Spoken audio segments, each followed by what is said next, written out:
Line चालू है का यार? सभी को मेरा प्रणाम। लंबे समय के बाद मैं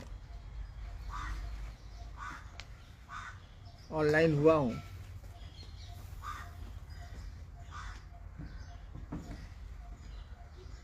अभी कोरोना का जो प्रकोप है घट तो जरूर गया है, लेकिन सावधानी उतनी ही बरतनी है। शासन का भी अनुरोध है कि दवाई भी और कड़ाई भी, हमको आपको भी इसका अनुपालन करना चाहिए, अन्यथा संकट में तो हम आप ही पड़ेंगे।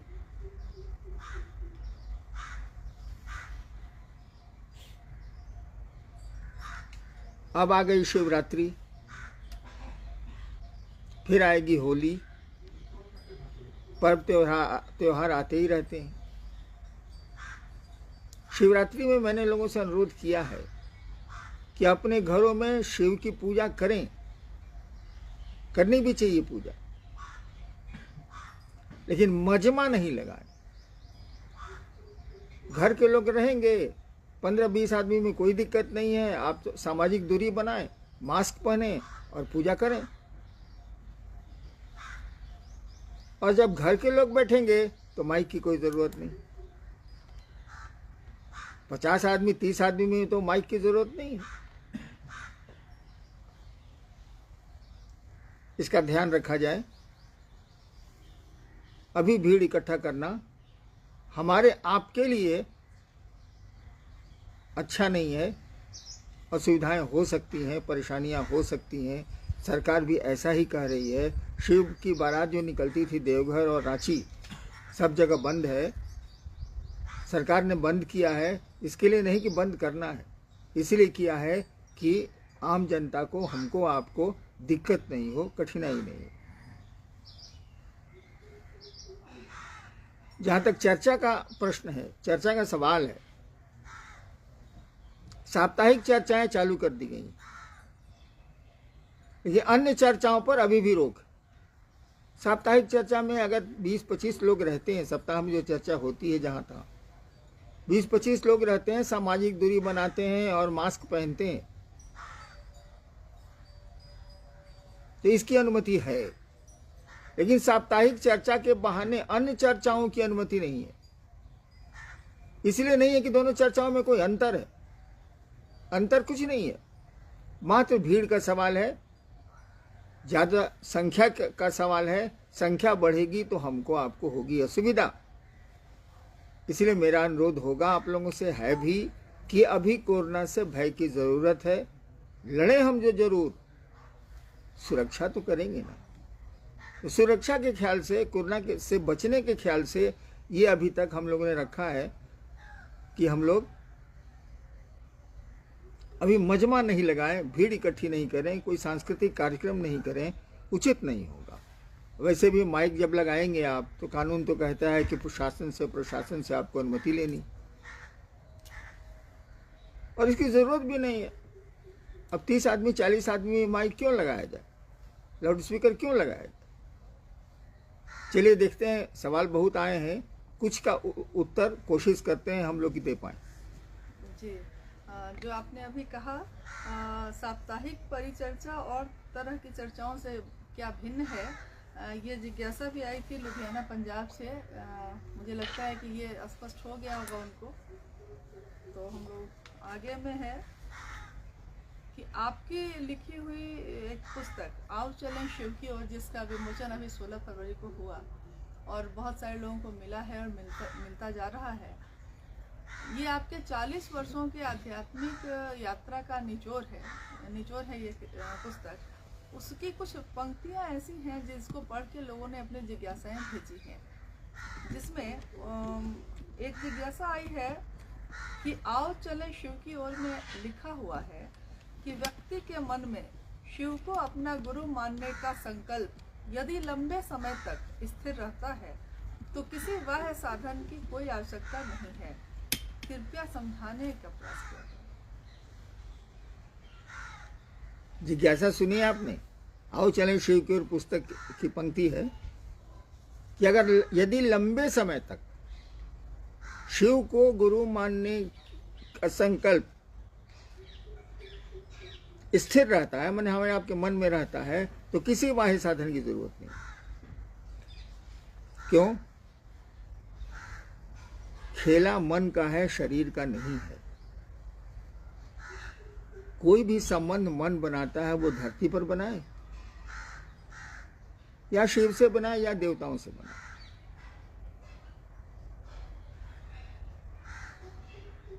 तो जब मन का खेला है, मन का सब कुछ है, रिश्ते मन बनाता है, शत्रुता मन करता है, मित्रता मन करता है, तो कहा गया है कि मन में अगर शिव को अपना गुरु, शिव को गुरु मानने का नहीं, शिव तो गुरु है ही नहीं, उनको मानिए चाहे नहीं मानिए क्या फर्क पड़ता है। अपना गुरु मानने का संकल्प अगर स्थिर रहता है तो किसी बाह्य साधन की जरूरत नहीं। वो 3 सूत्र भी आप सुनते हैं, या किसी काम को करने की जरूरत नहीं है। अगर आप भूलते नहीं हैं कि शिव आपके गुरु हैं, अगर हम आप नहीं भूलें कि शिव हमारे गुरु हैं, मेरा गुरु है महादेव, तो किसी साधन की जरूरत नहीं है। दिक्कत क्या होती है, हम लोगों का मन भूल जाता है। जगत के आपाधापी में हम लोग भूल जाते हैं कि शिव हमारे गुरु हैं। ये बात दिमाग से हट जाती है। अगर नहीं भूलें तो धीरे धीरे ये बात, ये विचार आपके हमारे दिमाग से हम लोगों के दिल में उतरेगा, हृदय में उतरेगा, जो भाव जहां से पैदा होता है। इसलिए कहा गया है कि अगर मन में शिव को अपना गुरु मानने का भाव लंबे समय तक स्थिर रहता है तो किसी बाह्य साधन की जरूरत नहीं है। शिव तो गुरु हैं, वो गुरु का काम करते हैं। आपके साथ भी वो गुरु शिष्य का संबंध बना लेंगे, बन जाएगा। लेकिन मन में शिव रहे तभी न बनेगा, मन में कोई रहे तभी न संबंध बनेगा। मन से ही दूर हो गया तो संबंध भी सो जाए। नेक्स्ट जी, इसी पुस्तक की एक पंक्ति है जो आपने अपनी अनुभूति में लिखा है कि मेरी स्वानुभूति है कि पीड़ा के क्षणों में शिव की दया का संचार त्वरित हो जाता है और स्वकर्मों से आई विपदा, व्यथा और विपत्तियों का आघात मन से तिरोहित होने लगता है। शायद सभी के साथ ऐसा ही होता है जिनके प्रिय शिव हैं और अथवा जो शिव के प्रिय हैं। तो ये पंक्ति हम लोग समझ नहीं सके कि आपने ऐसा लिखा है कि जिनके प्रिय शिव हैं अथवा जो शिव के प्रिय हैं, इसका क्या अर्थ हुआ? आप क्या कहना चाहते हैं? मैंने लिखा है, आओ चले शिव की ओर में। अच्छा एक बात बताइए आप लोग कि लेखक से काहे पूछते हैं? लेखक अगर अंडमान निकोबार में रहता है तो बिहार आज झारखंड से पूछने जाइएगा कि आप क्या लिखें? अरे अपने पढ़िए, अपने समझिए। मैंने लिखा है कि मेरी स्वानुभूति है, मेरी अपनी अनुभूति है कि जब दर्द इंसान का बढ़ता है, यानी पीड़ा के क्षण आते हैं और आएंगे ही आएंगे। इस धरती पर आए हैं आप तो दुख आपको आने ही आने हैं। यहाँ से कहीं निकलिएगा तो अच्छी खराब दोनों तरह की सड़क मिलेगी। तो जिंदगी में भी खराब सड़कें भी मिलती हैं, अच्छी सड़कें भी मिलती हैं। दुख और खुशियाँ हमेशा चलती रहती हैं। मैंने देखा है कि जब दुख हमारे ही अपने कर्मों से आते हैं, वह परमात्मा तो किसी को कष्ट देता नहीं, वो तो कर्म फल हमारे हैं। कर्म हमने किया है तो फल हम लेते हैं। तो पीड़ा के क्षणों में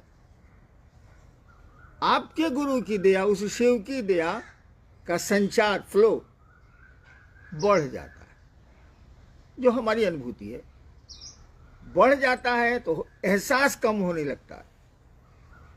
चीजें वहीं की वहीं रहती हैं, सुधार होता है लेकिन आपका एहसास कम हो जाता है, दर्द का एहसास कम हो जाता है। मैंने लिखा है कि शायद ये 2 तरह के लोगों के साथ जरूर होता है। एक जिनके प्रिय शिव हैं, जो शिव को चाहते हैं, जिनको शिव अच्छे लगते हैं। दूसरा शिव जिनके प्रिय, यानी एक जिस, मान लीजिए कि बंदर के बच्चे ने बंदरिया को पकड़ रखा है तो उसको प्रोटेक्शन तो बंदरिया का मिल रहा है, अपनी माँ का प्रोटेक्शन तो उसको मिल रहा है, लेकिन बहुत लंबी कूद में हो सकता है कि वो बच्चा जो अपनी माँ को पकड़े हुए है वो गिर जाए, हाथ पांव टूट जाए, ऐसा हो सकता है। यानी जिनके प्रिय शिव हैं उनका मन चंचल है, हमारा सबका मन चंचल है।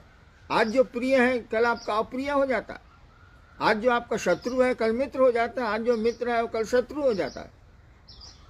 यही मन ना जगत में चलता है, यही मन ना आसमान में शिव के पास चलेगा। आज हमको शिव प्रिय लगते हैं, कल नहीं लग सकते हैं, कारण जो भी हो, कोई घटना का क्रम हो, तब तो उनकी दया का संचार वैसा त्वरित नहीं होगा जो जिनके प्रिय शिव हैं उनके साथ होता है। हमने 40 वर्षों में देखा है कि कितने लोग आए शिव के, जो शिव को बहुत चाहते थे, मैंने उनको शिव अच्छे लगते थे, और आज मैं ढूंढता हूं तो वो कहीं नजर नहीं आते। जाने कहां गए वो लोग, उनकी प्रियता समाप्त हो गई। लेकिन अगर शिव प्रिय आपके रह गए तो एक दिन आप शिव के प्रिय हो जाइएगा। अगर शिव आपके प्रिय रह गए तो एक दिन आप शिव के प्रिय हो जाइएगा। जब शिव के प्रिय हो जाइएगा तो अब बिल्ली ने बच्चे को टांग लिया। अब तक बच्चे ने बंदर को पकड़ के रखा है, माँ का प्रोटेक्शन उसको है, बंदरिया का प्रोटेक्शन उसको है, लेकिन लंबी कूद धरती के मजबूत थपेड़े से हो सकता है कि आपका मन शिव को छोड़ दे, यानी बंदरिया का बच्चा गिर जाए। लेकिन अब बिल्ली ने ही अपने बच्चे को पकड़ लिया है, यानी महादेव के ही आप प्रिय हो गए, तब तो छूटने का सवाल नहीं है। बिल्ली ने ही पकड़ लिया है तब बच्चा कैसे छूटेगा? वो कोई क्या करेगा, बिल्ली कूदेगी जोर से तो मुंह जोर से पकड़ेगी बच्चे को तो कोई से करेगा, लेकिन गिरेगा नहीं। वही मैंने लिखा है कि जिनके प्रिय शिव हों अथवा शिव जो शिव के प्रिय हैं, यानी शिव ही जिनको चाहते हैं, यानी वो बिल्ली का बच्चा हो गया, उन्हें गिरेगा। और इसीलिए आपने देखा होगा जो शिव के से पहले खूब चले, उनके साथ लोग चले, उन्हीं को गुरु मान लिया, कहे कि वो झूठा गुरु बना हुआ है, शिव का शिष्य है, अपने चेला है, गुरु बन गया। उसका मन शिव को छोड़ दिया। मन चंचल है साला, कभी किसी को पकड़ता है, कभी एसी बनता है, कभी डीसी करंट बनता है साला, कभी पकड़ता है कभी छोड़ता है। तो उनके साथ के सारे लोग गिर गए, लोग नहीं चले, नहीं समझे। अब मान लीजिए मंडल जी के साथ कोई चल रहा है, मंडल जी ने शिव को छोड़ दिया, कोई कारण हो सकता है, लाखों अनेकों कारण हो सकते हैं, ये धरती है। अब मंडल जी को अपना अगुआ मानने वाला वो भी गिरेगा, उसके भी शिव छूटे, इनके तो छूटे ही छूटे, हम तो डूबे हैं सनम, तुमको भी ले। वही हम कह रहे हैं कि जिनके प्रिय शिव हैं उन डालियों को मत पकड़ो, ये सूख सकती हैं, सूखी हैं हम लोगों की नज़रों के सामने। उन डालियों को पकड़ने का प्रयास करो जो डालियां नहीं सूखेंगी, यानी शिव को जो प्रिय लगते हैं उनको पकड़ो, ताकि वो डालियां हरी भरी रहेंगी। बिल्ली ने ही बच्चे को पकड़ रखा है, वो बच्चा नहीं गिरेगा। बस ये कौन सी आदत है, कोई किसी ने किताब लिख दी, अब लेखक मुआए जा रहे हैं। दूसरा लेखक क्या करेगा, जो हमने 40 साल में शिव को समझा और दुनिया को समझा, लिख दिया। अब 73 साल का हो गया, अब दुनिया से जाना है इसीलिए लिख दिया, और समय नहीं मिला था, लॉकडाउन में मिल गया तो लिख दिया। चलिए, तो स्वाभाविक है, आपने इतना कष्ट किया है लिखने में, तो थोड़ा समझाने में तो समय देना होगा, क्योंकि सामान्य प्रवृत्ति से सामान्य जो समझ है उसमें थोड़ा समझने में दिक्कत होती है। और आपने कहा भी है कि ये पुस्तक दिमाग से नहीं समझी जा सकती है, दिल से समझना पड़ेगा इसको। हाँ भाई, जी, इस पुस्तक को दिमाग से नहीं समझ सकते, इसीलिए कि वो दिमाग से लिखी नहीं गई, दिमाग से समझिए कैसे। जी, वो पुस्तक दिल से लिखी गई है। और सच पूछिए तो मैंने लिखा भी नहीं है, कलम मेरी थी, कागज मेरे थे, लिखाने वाला कोई दूसरा कोई था जो हमको आपको दिखता नहीं। तो ये दिल की बात लिखी गई है तो दिल से ही न समझिएगा। शिव विचारों से नहीं पकड़ाएंगे, भाव से पकड़ाएंगे। इसलिए खुद ही भाव सत्ता है, भाव से पकड़ाएंगे। भाव सत्ता को दूसरी चीज से कैसे पकड़ लेंगे आप? तो किताब अगर भाव से लिखी गई है तो आपको भाव से पकड़ना होगा। और भाव दिल का पक्ष है, दिमाग का नहीं। दिमाग से विचार पैदा होते हैं। हाँ जी। इसमें आपने इसी पुस्तक में ये आपको क्यों लिखना पड़ा है कि मार्ग शिव शिष्यता का है और मंजिल भगवान शिव स्वयं। ये पंक्ति इस पे भी खत्म हो सकती थी कि मार्ग शिव शिष्यता का है और मंजिल भगवान शिव, लेकिन आपने इसमें एक शब्द जोड़ा है कि मंजिल भगवान शिव स्वयं। इसका क्या अर्थ होता है? इसमें क्या अंतर है? मैंने लिखा है मार्ग शिव शिष्यता का है। मैंने आपने शिव को गुरु माना है तो मार्ग शिव की शिष्यता का है। मंजिल शिव, तो शिव पर मैंने छोड़ा नहीं। इतने ही से काम चल सकता था कि मंजिल शिव, भगवान शिव। नहीं, हमने लिखा कि मंजिल शिव स्वयं, खुद। यानी शिव शिष्यों में कोई बाबा जी नहीं है, शिव शिष्यों में कोई अगुआ और श्रेष्ठ नहीं है। और अगुआ श्रेष्ठ हैं तो देख लीजिए क्या हो रहा है। अभी वीडियो वायरल हुआ है मुजफ्फरपुर साइड का। लग रहा है कि साहब एकदम महिलाएं हैं, लाल कपड़ा में हैं, एक आदमी खूब फूल माला पहने हुए है।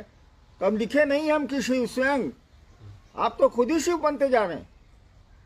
आता जाता कुछ नहीं है, शिव बने जा रहे हैं। एक आदमी की बात नहीं कर रहे हैं, बहुतों की बात है। आदमी का जगत के आकर्षण में मन रहता है, बिल्कुल सही है। लेकिन शिव को तो कारोबार में नहीं डालें, शिव को तो व्यापार में नहीं डालें, शिव शिष्यता को तो तिजारत का अड्डा नहीं बना लें। आप धरती उधाइले व्यापार के लिए करिए। अब शिव शिष्य और शिव शिष्या को लेकर नौटंकी क्या कर रहे हैं भाई साहब? वो आपकी बहनें हैं, आपके भाई हैं।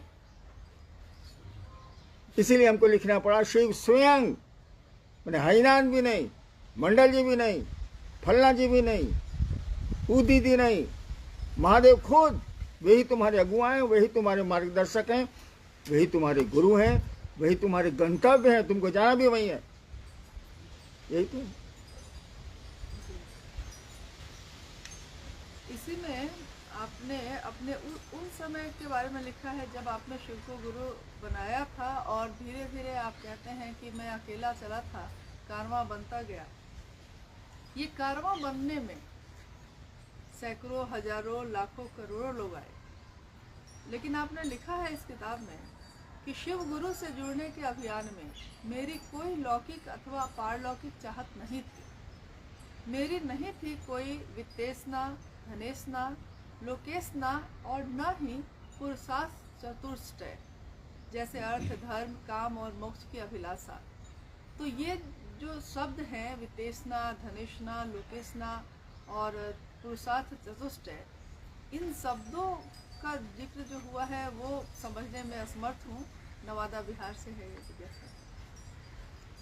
ऐसा मैंने चाहत, जी ऐसा मैंने आपकी गंभीर इच्छा। तो कहा जाता है कि तीन ही ऐसाएं होती हैं आमतौर पर। उसका जो वर्गीकरण किया गया है उसमें तीन ही ऐसा माना गया है। धनेषणा, धन की चाहत, लोकेषणा, 20 आदमी में हम वीआईपी हैं, सम्मान, और तीसरा है पुत्रेषणा, जिसका जिक्र उसमें करने की कोई उपयोगिता नहीं थी। पुत्रेषणा माने हमको बेटा नहीं है, पुत्री की ऐसा नहीं है, पुत्रेषणा है। ऐसा में चाहत, और वो भी गंभीर चाहत। तो हमने लिखा है कि शिव को जो मैंने गुरु मान के माना और लोगों को बताना शुरू किया, तो उस समय मेरी कोई ऐशना नहीं थी, कोई सम्मान की ज़रूरत हमको नहीं फील हुई, कोई धन की ज़रूरत नहीं फील हुई, कुछ भी नहीं था। एक ही था कि महादेव इतने अच्छे गुरु हैं, लोगों को उनसे जोड़ा जाए। और नहीं थी पुरुषार्थ। पुरुषार्थ 4 तरह के माने जाते हैं, अर्थ, धर्म, काम और मोक्ष। भारतवर्ष का यही रहा है आज तक। न हमको धन चाहिए था, न कामनाएं थी, न धर्म जैसा कुछ था। मूल धर्म का तो था, ताकि धर्म वही होता है जो जिसे धारण किया जाए। और मोक्ष की चाहत, मोक्ष लेके हम क्या करेंगे? जो मेरी मानसिकता है, मोक्ष लेके हम क्या करेंगे? एक तो शिव है, एक तो ईश्वर है, तब तो जगत का ये हाल है, इंसान की ये स्थिति है। दूसरा कोई भगवान बन ही जाएगा तो क्या फर्क पड़ेगा? तो मैंने कभी मोक्ष वगैरह चाहा नहीं। मैंने शिव को चाहा कि मैं शिव हो जाऊं, मैं सिद्ध हो जाऊं। ऐसी कोई मेरी चाहत नहीं है। बस इतनी ही चाहत है कि आपकी चेतना का अभ्युदय हो, आपकी चेतना शिव की चेतना बने, आप अपनी संकीर्णताओं से, छोटी छोटी चीज़ों से ऊपर उठें, शिव जैसा बने आप। शरीर तो बनेगा नहीं, मन ही बनेगा ना। मन ही शैतान होता है, मन ही शिव होता। इसीलिए मैंने लिखा है, कोई जगत की आकांक्षा मुझको नहीं थी, ऐसा नहीं थी। और न वो जो हमारे यहाँ परंपरा से चल रहा है कि पुरुषार्थ चतुष्ट है, न उसकी अभिलाषा थी। उस दिन भी नहीं थी। आज भी मुझको गौर से देखिएगा तो लगेगा इस आदमी को नहीं। नेक्स्ट जी, ज़्यादातर लोग जो आपको देखते आए हैं या देखते हैं, वो लोग समझते हैं कि वरिण गुरु भ्राता साहब हरिंदर जी के जीवन में न तो दर्द होगा, न तो कांटों की चुभन होगी, न तो किसी भी ऐसी चीज़ से उनको गुजरना पड़ा होगा। जिनके गुरु शिव रहे हैं उनके लिए तो राह बहुत आसान होगी। लेकिन आपने इस किताब में लिखा है कि मेरी आदत नहीं है कि मैं तालाब के कीचड़ पर ध्यान दूँ, वह आकर्षित भी नहीं करता, लुभावने तो कमल लगते हैं। शिव की शिष्यता की बगिया में फूल खिले हैं, किंतु जागतिक षड्यंत्र, आक्रांति, अपमान और अपशब्द के कांटों की चुभन का दर्द भी है। तो ये थोड़ा आश्चर्य लगता है कि क्या आपको इन सारी चीज़ों से गुजरना पड़ा, और इसका क्या अर्थ है इन शब्दों का? देखिए, जब भी कोई योनिगत होता है, यानी जब भी कोई पैदा होता है इस जगत में, तो उसके अपने कर्म जो कर चुका होता है या करता है, उसके फल उसको मिलेंगे। तो इसमें अच्छे कर्म भी हैं, हो सकता है गलत भी हो। तो जब जीवन में आता है, जातक जब आता है, तो ऐसा मत समझिएगा उसको जिंदगी में अच्छी सड़कें ही मिलेगी।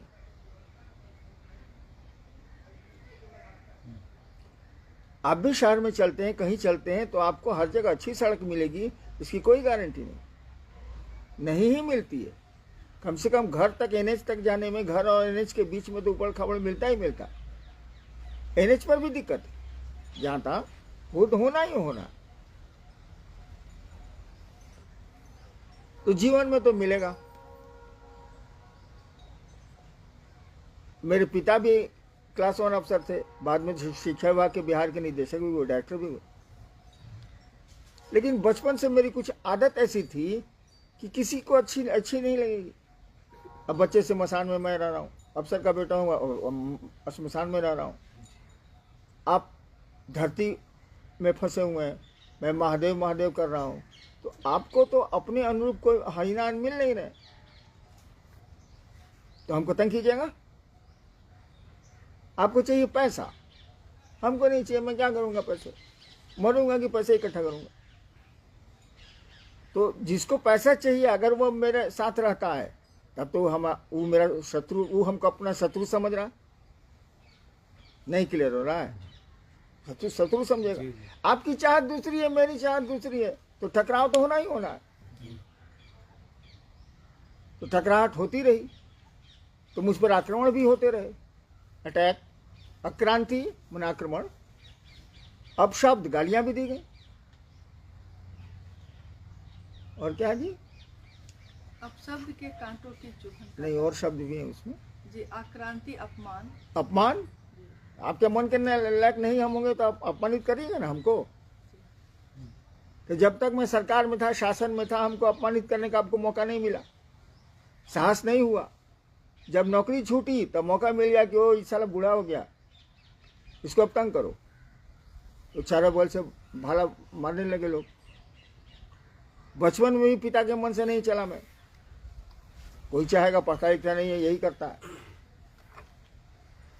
तो गलती मेरी है, गलती लोगों की नहीं है। हर एक आदमी अपने मन से चलता है भैया, आपके मन से क्यों चलेगा वो? उसको पैसा चाहिए, उसको सुविधा चाहिए।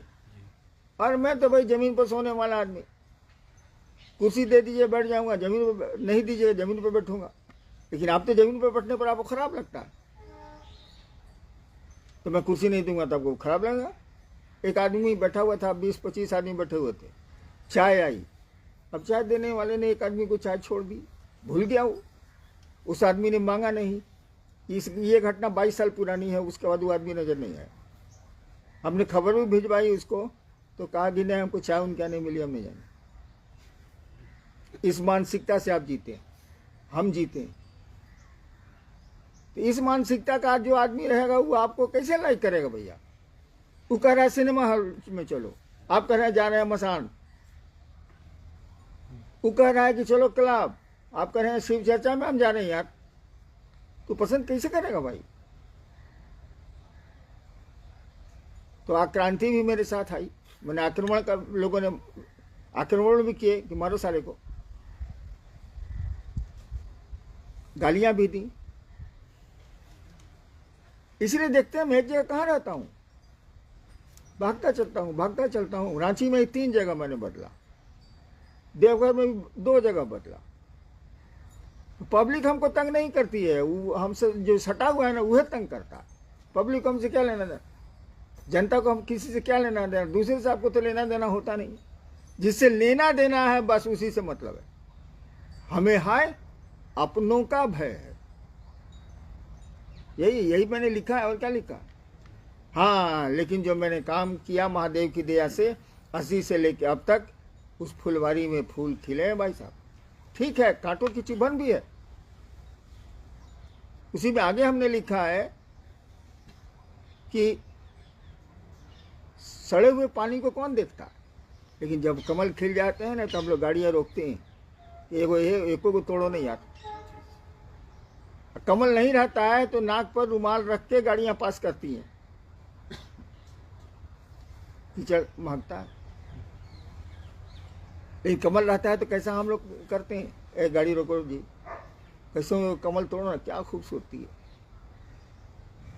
तो वही मैं कह रहा हूं कि फूल खिले हुए हैं, लेकिन फूलवा के नीचे कांटा भी है भाई साहब, वो भी चुभा है हमको, अभी भी चुभता है। मैं कहता ही हूं कि मेरे चारों ओर भाले की नोक है और उस बीच से मुझको निकलना पड़ता है भाई साहब। और जान लीजिए, शिव की ओर सामान्य आदमी चलता है, उसके दर्द का एहसास हमको आपको नहीं है, उसकी पीड़ा का एहसास हमको आपको नहीं है।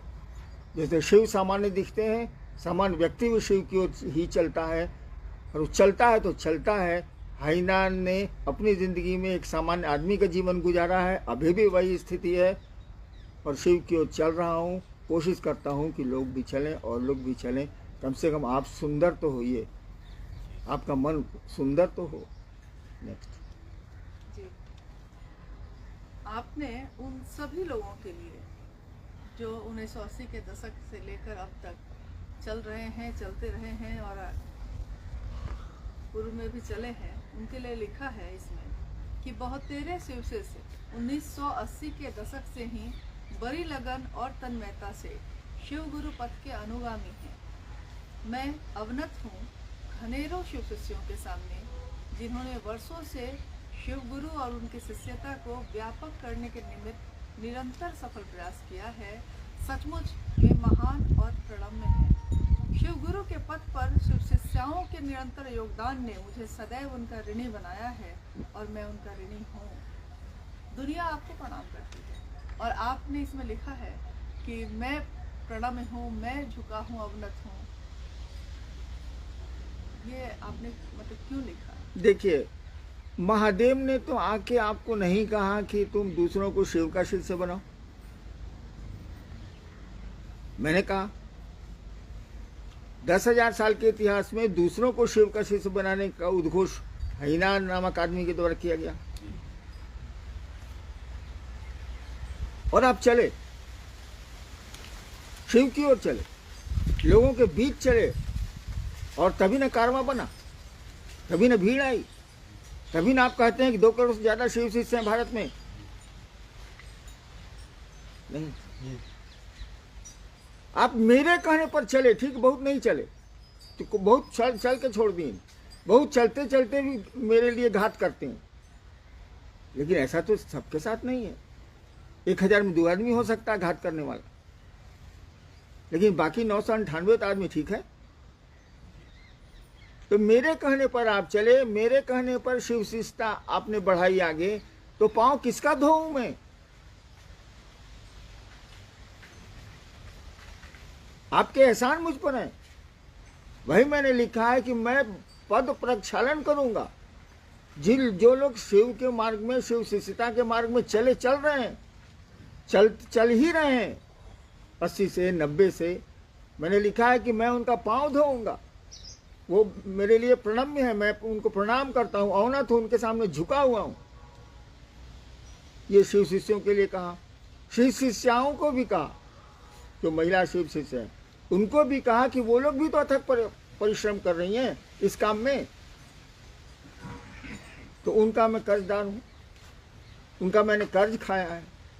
एक शुरुआत मैंने की, मैंने कहना शुरू किया और तब आप किए चले जा रहे हैं, किए चले जा रहे हैं। ऐसा तो नहीं कि आपको परेशानियां नहीं हुई, यहाँ तो साल परेशानी होनी है, कौन बचा है इससे?